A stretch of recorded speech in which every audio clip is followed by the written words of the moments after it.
Yo, yo, yo, yo. Thanks for checking out the channel. Thanks for being here today. I appreciate you. Love you. Thank you for showing up. But I'm sorry, y'all. I don't want to hear it. Okay. Yes, I'm adding props to this look. Okay. My mom got this for me in Mexico. Shout out, mom. Love you. My family's actually Texans fans. So this week is extra special. I did not get a lot of phone calls, but I made a few. So yeah. Patriots, AFC. I tried to tell y'all that defense was legit, but I tried to tell y'all we had something cooking on the other end as well. Yeah. We'll get into Drake. But ultimately, great win by the Patriots, who are now going to the Super Bowl. Just kidding. We got one more game, right? But I'm not the football player anymore, so I can talk into the future. We just bought our tickets to the Super Bowl. All right. Anyway, like, subscribe, do what you do. We're about to get into it. This one's going to be short and sweet. We're going to go over offense, defense, do a couple breakdowns, be critical where we need to be. Hey, but the film don't lie. All right, guys, let's lock in.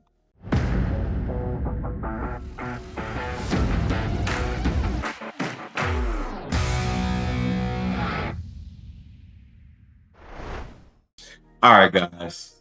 Thank you for tuning in. Let's get it right into it, though. So we're going to start with just some Victory Monday out of energy. We'll go over some stats really quickly. So Drake, 16 to 27, 179 passing yards, 3 touchdowns, 1 interception, passing efficiency, 6.6 yards attempt. Ramondre Stevenson, 16 carries, 70 yards, 4.4 yards per carry. Total team rushing yards, 105 rushing yards on 32 carries, 3.3 yards per carry. Maye only had 10 rushing yards this game.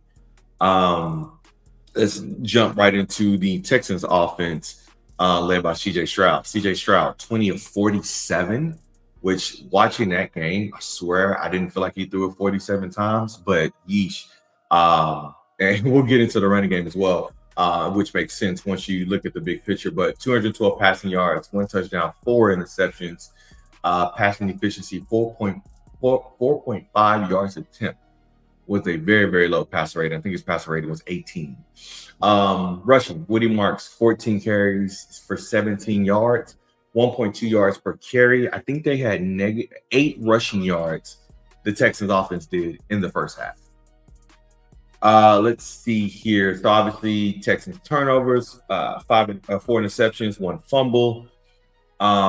Their top receivers against this defense, 6 yards. Jaden Higgins, 6 yards, 6 receptions, 59 yards. Dalton Schultz, 2 receptions, 47 yards. Christian Kirk, 2 receptions, 20 yards, and a touchdown. So, and obviously offensively for the Patriots, DeMarco Douglas, 0 blitz touchdown. Stephon Diggs in between the cornerback and the safety, great catch. And then they had obviously Kayshon Boutte with arguably the catch of the year. So let's get into it. We got this segment called the giveaway gap. And this is where we just talk about, both offenses, Patriots and Texans, in terms of just the giveaways, which will bleed into our defensive comparison as well too. But just plain and simple, like as it pertains to Drake, the playoffs are the playoffs, and we talked about this last time we did our show. I would say, and Mike Vrabel said this as well, I don't think the pressure is necessarily what it's getting. I don't think the moment is too big for Drake Maye. I think ultimately the fact is that we have a young left side of the line. We have Jared Wilson, we have Will Campbell. These guys are young, and though they did struggle in this game against, again, one of the top defenses, if not the best defense in the league, I thought there were opportunities, or there were times where they've gotten better, especially as you look back on where they started in the year versus where they are now. I think short and sweet. Like I said, I'm not going to break down everything today, but I think ultimately Drake is going to have an honest conversation within his own mind going forward about Will Campbell. Will Campbell is going to have some one-on-ones against very stout defensive linemen. That's just the nature of this game. That's the nature of what these defenses what they bring to the table. He's going to have to be cognizant when Will Campbell is by himself or in a one-on-one matchup, and he's going to have to be able to get the ball out. Now, on the flip side, I'm also bringing Josh McDaniel into this equation because one of the things that I noticed in any of his strip sacks, fumbles, however you want to categorize them, there was really nobody open. I didn't see anything on the film that led me to believe that Drake was just not hitting guys or open, not seeing it. He was sped up. I think ultimately he tried to be patient and be poised in the pocket. Obviously, the Texans know that he likes to step up, so they're going to make sure they take that option away from him. While also corralling him, like I said, that the Patriots needed to do against Justin Herbert. They took that same blueprint and said, hey, listen, we obviously want to go get after him and be tenacious. That's the type of defense that DeMarco Ryans runs. But these guys are not only explosive and all of those things, they're very disciplined. And so they corralled him and took away his options to be able to, get just this huge gain or things like that, which is why they limited him to 10 rushing yards. But on the back end, because they can get to, they were able to get to Drake Maye with 4, maybe even 5, they were able to drop 6 or 7 guys in coverage.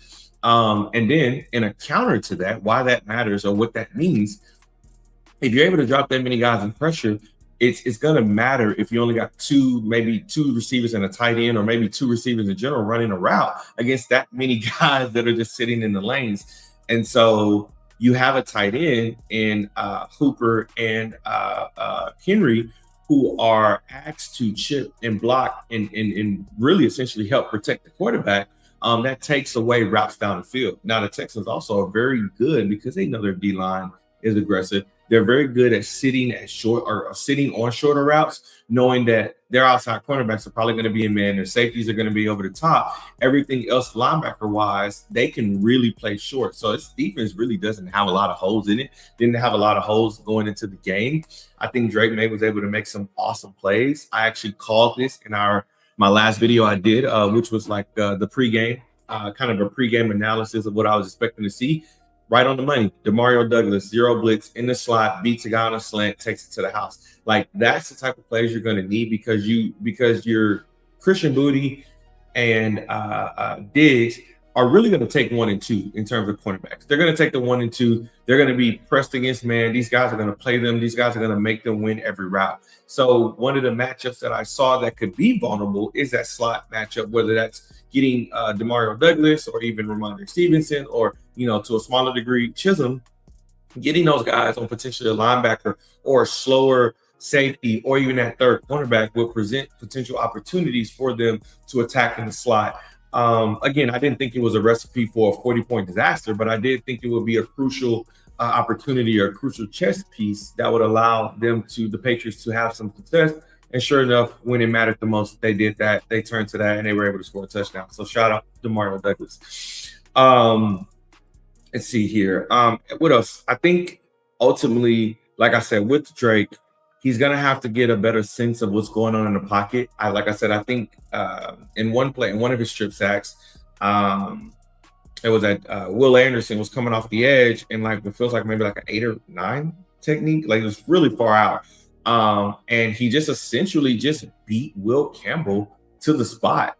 I thought also too, there were times where Will Campbell's arm length showed. I mean, he was literally taking bull rushes to the face and felt like he was getting headbutt, because by the time that he was able to actually extend out, Will Campbell was already extended out and in his chest, really able to control and dictate what he wanted Will Campbell to do in order for him to, get to the quarterback. So again, I think that offensive line, again, not the best game in the world, but I think these guys held, which is important against a defense like this. And 2, I think there were opportunities where Drake Maye could have maybe taken just a pressure sack that didn't lead to a turnover, because he's got to be cognizant of like, hey, okay, I know that my left side, though I believe in my guys, I do understand that the guys aligned across to them are better. And so that means not necessarily be sped up, but just be more cognizant of that. I think just ultimately that in itself will clean up the turnovers.